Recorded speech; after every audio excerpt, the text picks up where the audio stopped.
আপনি তো আসিয়ার বোন, আপনি তো যেদিন ধর্ষণ হয়েছে আপনি তো এখানে ছিলেন না? যেদিন ধর্ষণ হয়েছে সেদিন নিয়ে আপনি কিছু কথা বলছেন টেলিভিশনের সামনে, আমরা দেখেছি, সারা বাংলাদেশের লোক দেখছে।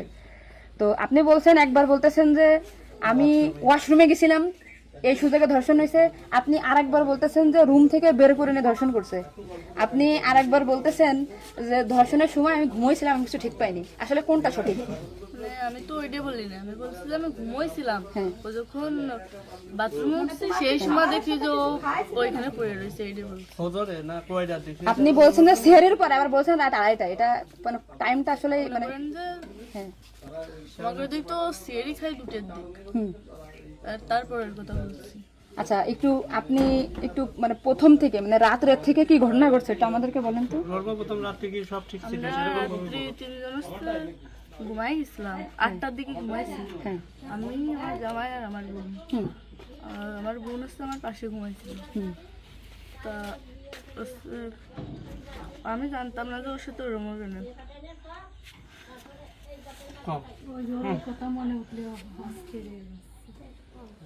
আপনি আসিয়ার বোন, আপনি ওইখানে ওই দিন ছিলেন এক ঘরের ভিতর, আপনার কথা মানে আপনি যা বলবেন সেটাই হবে। এই জন্য আপনাকে যদি ওরা ঘুমের ঘরে কিছু খাওয়াই থাকে আপনি বলবেন যে আমাকে ঘুমের ভিতরে কিছু খাওয়াই দিচ্ছে, আমি ঘুমাইছিলাম, আমি কিছুই জানি না, আমি সকালে উঠে দেখছি এটা। কিন্তু আপনি যদি বলেন যে রাত 2:30টার সময় হয়েছে, আমি তাহলে তো হবে না। আপনার কথা শোনার জন্য বাংলাদেশের লক্ষ লক্ষ মানুষ অপেক্ষায় আছে যে আপনি আসলে যেখানে ছিলেন, আপনি যেহেতু বোন, আপনার বাড়ি যে হয়েছে ধর্ষণটা, সেহেতু আপনি তো মানে জায়গায় ঘরে ছিলেন, আপনি যা বলবেন সেটাই হবে। কিন্তু আপনি যদি এরকম ভুলভাল কথা বলেন তাহলে তো আমরা আলাদা বক্তব্য দিতে, আমাদের এখানে যা দিচ্ছে না টোটালি কিন্তু তাহলে আপনি তো এই কি মাগুরা নিউজে আছেন না, আমি আছি মাগুরা নিউজে, আমি দৈনিক ঘরে ডাকে আছি। কাদের সাথে মিল না রাখে আসলে আপনার আপন বোন, বিষয়টা সেইভাবেই আসলে বলতে হবে। আর এখানে যে আপনি আপনার স্বামীরে বাঁচাই দিলেন বা আপনার শ্বশুরে বাঁচাই দিলেন এরকম না, কিন্তু এতটা সহজ হবে না। কিন্তু বরঞ্চ আপনার এই আপনি যদি এই তাল্টে পাল্টে কথা বলেন, বিবাদ কিন্তু আপনার নিকটেই, বিবাদ কিন্তু আপনার। আপনি এদের ঘুরে বেড়াচ্ছেন, এটা ঘুরে বেড়াইতে পারবেন না, আপনিও কিন্তু ওদের সাথেই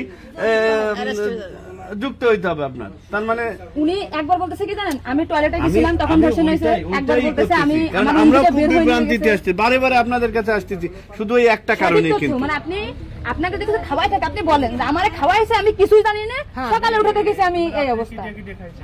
কিন্তু আপনি যদি টাইম উল্টো পাল্টা বলেন তখন তো মনে করেন আমাদের বাংলাদেশের লোকের তো, আপনি সকালে আপনার ঘুম ভাঙছিল কয়টায়, মানে যখন আপনি দেখছেন আপনার বোন তখন কোথায় ছিল?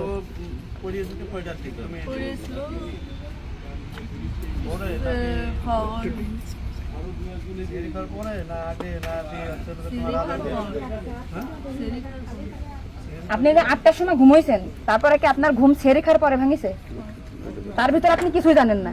আপনি এটা সুন্দর করে এখন যখন বললেন, কিন্তু মাঝে যে কথাগুলো বলেছেন এগুলো তো আসলে আপনি রিল্যাক্স হন, আপনি রিল্যাক্সে বলেন। এই আপনার ভাই, এগুলো আপনার ভাই, আমরা আপনার বোন, আসি আমার বোন, আসি আমাদের বোন, আমি নিজের একজন আসি। আপনি যদি এই কথা উল্টো পাল্টা বলেন, আমরা বাংলাদেশের লোক তো ডিপ্রেশনে চলে যাচ্ছি আপনার কথাই। রাত্রে আপনার ঘুমের ওষুধ খাওয়াই দিছে, এই খাওয়াইছে আপনার কে মনে হয়, কে খাওয়াইছে আপনার ঘুমের ওষুধ? আপনার শ্বশুর না আপনার স্বামী না আপনার শাশুড়ি? খাওয়ার সময় তো আমি আর আমার শাশুড়ি ছিলাম। আচ্ছা, দুজন একসাথে। তা আপনার কি মনে হয়, আপনার যেহেতু আপনি ওই বাড়িতে সংসার করছেন, আপনার মনে হয় কে খাওয়াইছে আপনাকে, মানে আপনার শাশুড়ি না আপনার শ্বশুর হতে পারে?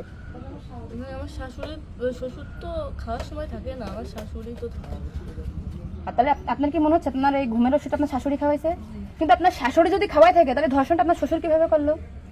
মানে ওনারা তো সবই জানে। তা আপনি কি এটা কখনো কি মেয়েদের সামনে আগে বলছেন যে তাই তো আপনার শাশুড়ির 3 দিন বাইরে থাকার কথা না, সবার আগে তো উনি অ্যারেস্ট হওয়ার কথা? আপনি কি এটা আমাদেরকে জানাইছেন, সোশ্যাল মিডিয়াতে জানাইছেন শোনা? এই যে আজকে আমরা হয়তো জানতে পারলাম যে আপনার ঘুমের বড়ি যে খাওয়াইছে বা ওষুধ খাওয়াইছে এটা আপনার শাশুড়ি খাওয়াইছে, তাই তো এদের পরিকল্পিত না, মানে পরিকল্পিত ছিল ওদের আগে থেকে। আপনার কি মনে হয়? মানে ওই যে আমার সাথে আর কথা ছিল, কিন্তু আমার সাথে পাইনি, এগুলো আমার মানে আপনার শ্বশুরের বা আপনার শাশুড়ির আপনার সাথে কোনো কিছু রাগারাগি বা কোনো কিছু আছে নাকি, বা কোনো টাকা পয়সা চাইছিল দেননি, এরকম একটা ক্ষোভ বা রাগ এরকম কিছু আছে নাকি যে আপনার সাথে এমন একটা কাজ করছে? আসিয়া আপনাকে কি বলছিল যখন আপনি তখন আসিয়া আপনাকে কি বলে গেছে? আর ভাইয়া আছে দরজা খুলে দিচ্ছে, তা আমি বলছি আমি তো ঘরের ভিতর ছিলাম, তাহলে আমি কিছু টের পেলাম না কেন? বলছে কি আমার হচ্ছে ঘরের বাইরে গেছে। এরপর থেকে তো আসিয়ার জ্ঞান না মানে ওইটুকু সময় ও অস্থির হয়ে যাচ্ছিল, আর আপু আসছে বাইরে, আপুর বাসা মনে হয় বাইরে। আমার বাসা যশোরে, আমি যশোর থেকে আচ্ছা, আমি শুধু ওনার একটা ভিডিও দেখে আসছি যে উনি উল্টো পাল্টা কথা বলতেছে, এই সঠিকটা জানার জন্য। সঠিক কথাটা বলেন বলেন। আমরা ঘুমাইছিলাম, 8টার পর পরে আমি ঘুমাই গেছিলাম, আর বন্ধু আমার সাথে ঘুমাই গেছিল। তারপর আমি এর মধ্যে কিছু ঠিক পাইনি, কিন্তু দৈনিকে সেরি খাওয়ার জন্য সবাই ডাক দেয়, কিন্তু সেদিন সেরি খাওয়ার জন্য কেউ ডাক দিছিল না। একদম সেরির পর উঠছি, সকাল হবে সেই সময় উঠে দেখি ও মেঝেতে পড়ে রয়েছে, দরজা খোলা ছিল। তা আমি ওটা বাথরুমতে এসে দরজা আটাইয়ে ওটা উঠেছি, উঠে বিছানার পরে রাখছি। মানে জ্ঞান হারাইছিল না ঘুমাই পড়ছিল জানি না, কিন্তু নাড়াচাড়া লাগার কারণে উঠে গেছিল।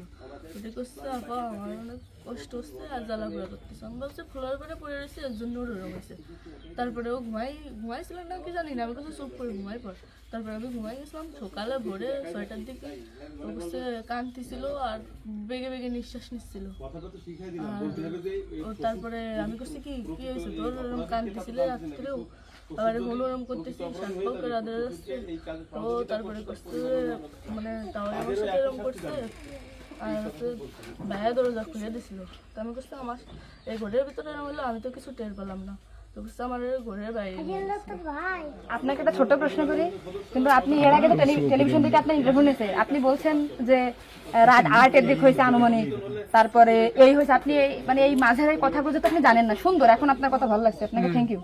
এই যে মাঝের যে কথা বলবেন এগুলো আপনি কেন, মানে ভয়ে বলছেন নাকি ওদের বাঁচানোর জন্য বলছেন? আমার তো ভয় দেখানো হয়েছিল মানে কথাগুলো যে বলছেন এটা কি আপনাকে শেখাই দিয়েছে নাকি আপনি নিজের থেকে বলছেন? না, কেউ সেটাই তাহলে আপনি নিজের থেকে মাঝের যে কথাগুলো আপনি স্কিপ বলছেন, এটা তো আপনার বলা তো অন্যায় হয়েছে। তাহলে আপনি নেক্সট টাইম, মানে আমরা খুব, মানে আমি আপনার ভিডিও 100 বার দেখেছি, 70টা জানা জানি। আজকে দেখেন আমি যশোর থেকে আইছি, আপনাদের ওই বাড়ি গেছিলাম আমি, ঠিক আছে? মনে করেন ভয়তে সবকিছু উল্টো পাল্টে গেছে। এক কথায় মানুষ সবসময় বারবার জিজ্ঞাসা করে মাথার ভিতরে উল্টো পাল্টা হয়ে গেছে। আচ্ছা ঠিক আছে আপু, শোনা, আপনি নেক্সট টাইম থেকে আপনি এই সঠিকটা, মানে এই যে ঘুমাইছিলেন সকালে এটা হয়েছে, আপনি এটা বলবেন, কিন্তু মাঝের কথাগুলো আপনার এক্সট্রা বলার দরকার নেই, বললে আমরা বিভ্রান্তি হয়ে যাই, ঠিক আছে? যাক, এখন বুঝলেন তো কাহিনী।